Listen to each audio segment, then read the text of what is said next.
dan salawat serta salam semoga tetap tercurahkan kepada Rasulullah SAW. Topik yang akan disampaikan pada hari ini yaitu berjudul munahahat atau pernikahan. Saya dari kelompok 5 Desa Rantasari dengan ujung NPM 69 dan teman saya nama saya Dona Ervina dengan ujung NPM 36. Halo semua. Halo. Baik, ada pun rangkaian cara yang akan kita lewati. Pertama yaitu pembukaan, kedua penyajian materi, ketiga sesi tanya jawab, keempat penutup, kelima masukan dari dosen pemampu. Acara yang pertama adalah pembukaan. Sebelum kita memulai diskusi pada hari ini, marilah kita mengucapkan basmalah bersama-sama. Bismillahirrahmanirrahim. Baik, acara yang selanjutnya adalah penyajian materi yang akan disampaikan oleh pemateri pertama. Akan menjelaskan materi pengertian dari pernikahan. Secara ilmiah, perkawinan dalam bahasa Arab berarti menikah atau zawaj al-nikah yang mempunyai arti al-wati, al-domu, al-tawak, al-khul, al-jamu atau ibarat an al-wat yang berarti bersekutu, hubungan badan, berkumpul, jima dan akad. Perkataan nikah mengandung dua pengertian, yaitu arti yang sebenarnya hakikat dan arti kiasan majaz. Dalam pengertian yang sebenarnya kata nikah itu berkumpul, sedangkan dalam arti kiasan berarti akad atau mengadakan perjanjian kawin. Terus menurut UU Undang-Undang Nomor 1 Tahun 1994 tentang perkawinan, perkawinan adalah ikatan lahir batin antara seorang pria dan wanita sebagai suami istri dengan tujuan membentuk sebuah keluarga yang bahagia dan kekal berdasarkan ketuhanan yang Maha Esa. Perkawinan juga harus dilandasi oleh cinta dan kasih sayang antara suami dan istri, senantiasa diharapkan berjalan dengan baik, kekal abadi, dan didasarkan kepada ketuhanan yang Maha Esa seperti yang dirumuskan dalam pasal nomor 1 UU nomor 1 tahun 1974 tentang perkawinan. Pernikahan itu dibagi menjadi dua, yaitu syarat untuk calon suami dan calon istri. Untuk calon suami beragama Islam pastinya,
maupun aspek lingkungan sekitar.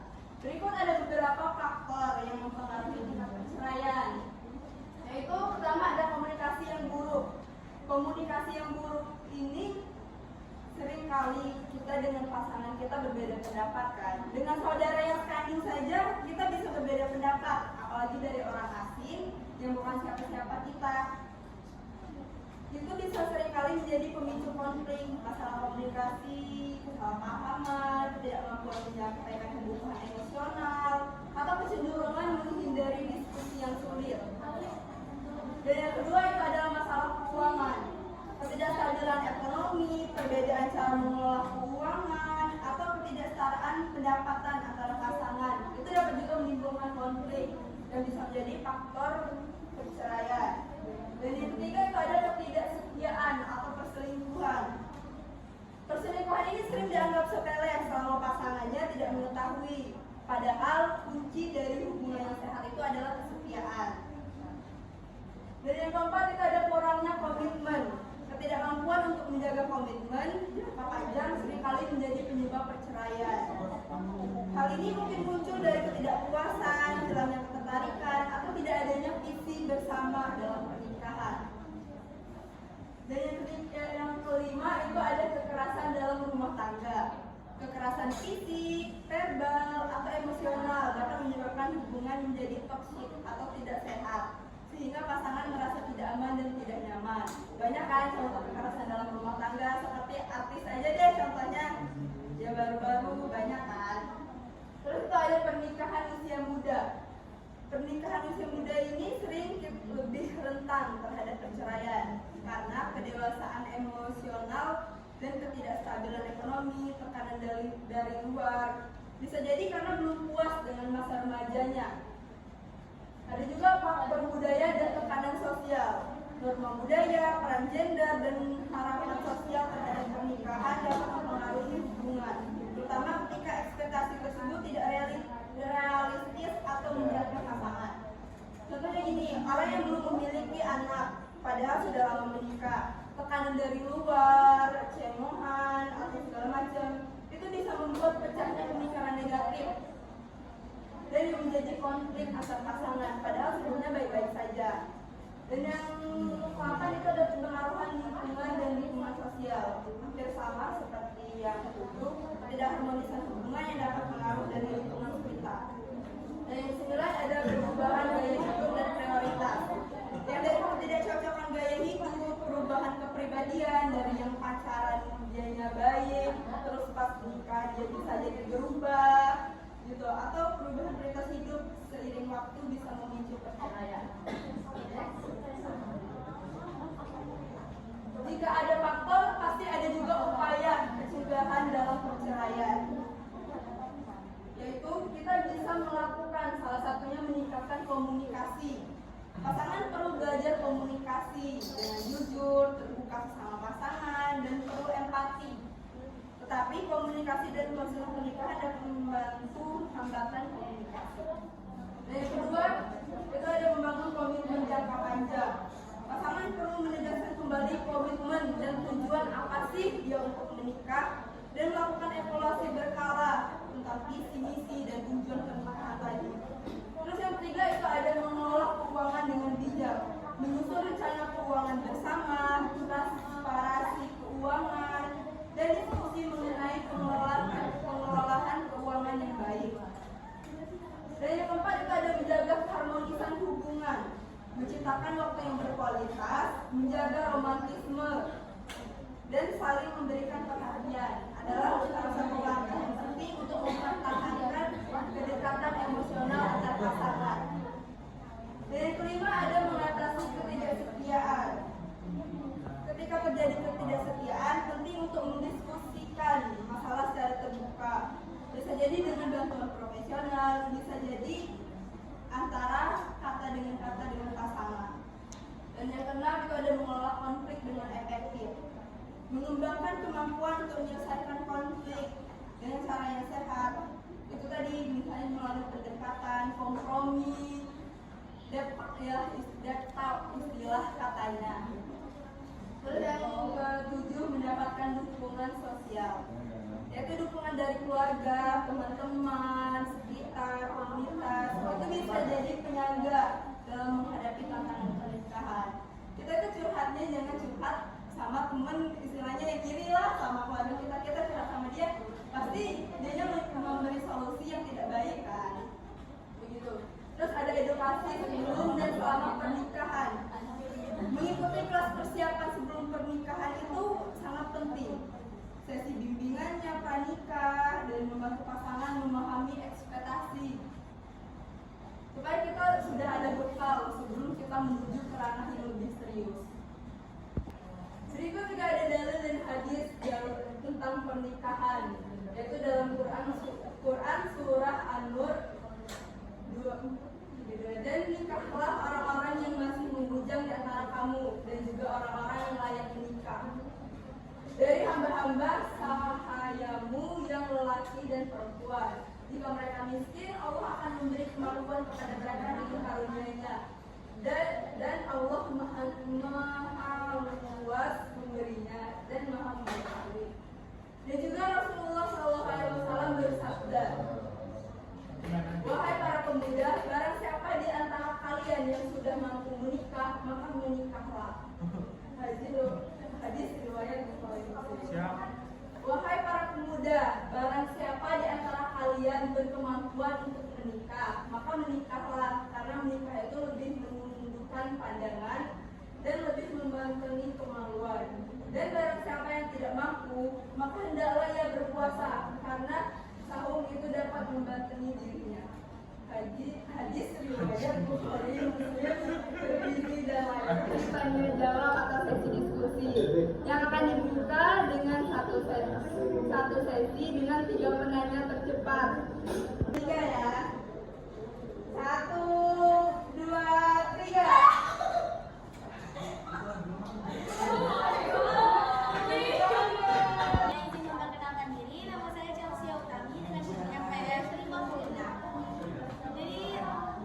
Pertanyaannya, bagaimana Islam memandang aspek mahar dalam pernikahan serta lihatkan bagaimana Islam memandang aspek mahar dalam pernikahan serta lihatkan sumpah yang dilakukan ketika suami menuduh istrinya berzina.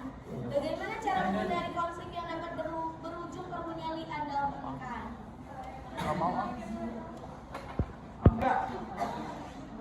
Oke, baik, terima kasih kelompok 5. Perkenalkan, saya Judan Fadil Maulana dengan NPM 42. Di sini saya mau menyinggung tentang pernikahan siri. Pernikahan siri itu kan tidak diakui oleh hukum negara. Karena tidak diakui oleh hukum negara itu mengakibatkan banyak perempuan yang merasa tidak mendapatkan keadilan. Karena mereka kehilangan hak terkait status pernikahan seperti hak waris, perlindungan hukum, dan akses ke layanan sosial. Pertanyaan saya adalah, di dalam konteks hak asasi manusia, apakah nikah siri dapat dianggap melanggar hak seseorang, terutama bagi perempuan? Jadi sebelumnya nama saya Zahra Ulia Ramadianti dengan ujungan PM53. Izin bertanya kepada kelompok 5, bagaimana Islam memandang isu pernikahan beda agama, khususnya dalam konteks pernikahan Muslim dengan non-Muslim, dan apa landasan teologis untuk pandangan tersebut? Pertanyaan dari Rida, pertanyaannya, apakah menikah siri dapat melanggar hak seseorang terutama bagi perempuan? Itu jawabannya iya, dapat melanggar hak seseorang yang terutama itu bagi perempuan, karena ia tidak memiliki perlindungan hukum, lalu ia kehilangan hak waris dan nafkah, lalu status anaknya tidak jelas, rentan terhadap poligami dan tidak adil, serta potensi ekspoliasi dan penyalahgunaan, dan terbatasnya hak atas pencatatan administrasi. Bagaimana peran negara dalam mengatur tentang pernikahan siri agar tidak terjadi pelanggaran hak asasi manusia khususnya pada perempuan? Pertanyaan dari Zahra, bagaimana Islam memandang isu pernikahan beda agama, khususnya dalam konteks pernikahan Muslim dengan non-Muslim, dan apa landasan teologis dari pandangan tersebut? Pastinya haram. Islam tidak memperbolehkan seseorang menikah, apalagi Muslim menikah dengan non-Muslim. Lalu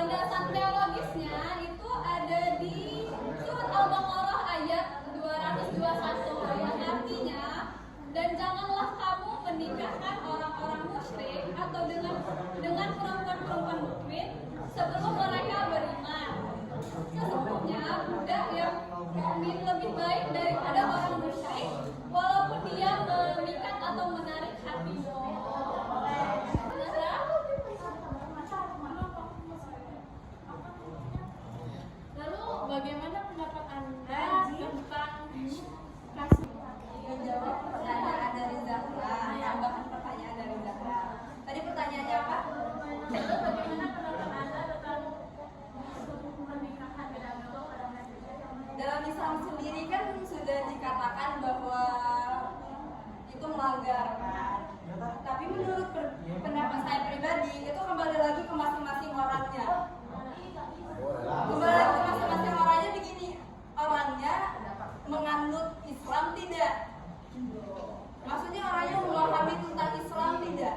Orangnya memahami tentang Islam tidak. Kalau dia paham tentang Islam berarti harusnya dia sudah tahu kan itu tidak boleh.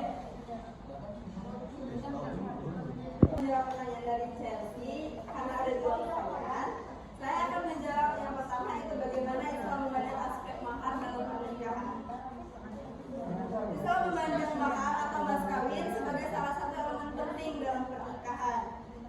Berikut ada pandangan dan prinsip terkait mahar dalam Islam, yaitu definisi dan tujuan mahar. Mahar itu adalah barang yang diberikan oleh suami kepada istri sebagai tanda penghormatan atau tanggung jawab, yang tujuannya adalah untuk memberikan keamanan finansial kepada istri dan menegaskan komitmen suami. Yang kedua itu ada kewajiban. Mahar itu wajib diberikan oleh suami kepada istri dan harus terpenuhi sebelum pernikahan. Itu diatur dalam Al-Quran. Dan yang ketiga itu bentuk mahar. Mahar dapat berupa uang, barang berharga, jasa. Islam tidak membatasi bentuk mahar, asalkan disepakati oleh kedua belah pihak. Dan yang keempat ada hak istri. Mahar merupakan hak istri yang tidak boleh diambil kembali oleh suami. Itu sudah menjadi hak istri. Yang kelima, pentingnya kesepakatan. Jumlah dan jenis mahar harus disepakati oleh kedua belah pihak sebelum akad nikah dilangsungkan. Dan yang keenam itu ada mahar sebagai simbol komitmen. Memberikan mahar sebagai simbol komitmen dan keseriusan suami dalam menjalin pernikahan tersebut. Dan yang pertanyaan kedua itu lian kan sumpah yang dilakukan ketika suami menuduh istrinya berzina.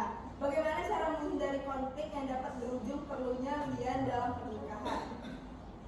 Menghindari konflik yang dapat berujung pada perlunya lian itu dalam pernikahan memerlukan pendekatan proaktif dan komunikasi yang baik antar pasangan. Ini ada beberapa cara yang dapat diterapkan. Yang pertama itu adalah komunikasi terbuka, dialog rutin itu mengadakan pembicaraan rutin. Terus ada pendidikan pernikahan, khusus pranikah. Tadi kan sudah dijelaskan bahwa perlunya pendidikan sebelum pernikahan. Dan yang ketiga itu adalah mengelola harapan, menetapkan harapan realistis, menyadari bahwa pernikahan tidak selalu sempurna, pasti ada lika-liku yang harus dihadapi. Dan yang keempat, penyelesaian konflik, menghindari argumen yang berlarut-larut dengan pendekatan positif. Dan yang kelima adalah konseling. Tadi kembali lagi konseling pernikahan. Dan yang keenam ada membangun kepercayaan. Kita harus percaya kepada pasangan masing-masing. Dan yang ketujuh itu ada menghindari fitnah. Kita jangan langsung mengambil asumsi dari berbagai pihak di luar. Bisa jadi orang-orang mau menghancurkan pernikahan tersebut. Bagaimana Chelsea? Terima kasih sesi diskusi pada hari ini. Sebelumnya saya berterima kasih kepada teman-teman yang sudah mendengarkan dengan baik, yang sudah memberikan pertanyaan. Kami juga meminta maaf sebesar-besarnya kepada teman-teman dan memohon ampun kepada Allah Subhanahu wa taala bila ada kesalahan baik perkataan maupun perbuatan. Kami akhiri. Wassalamualaikum warahmatullahi wabarakatuh.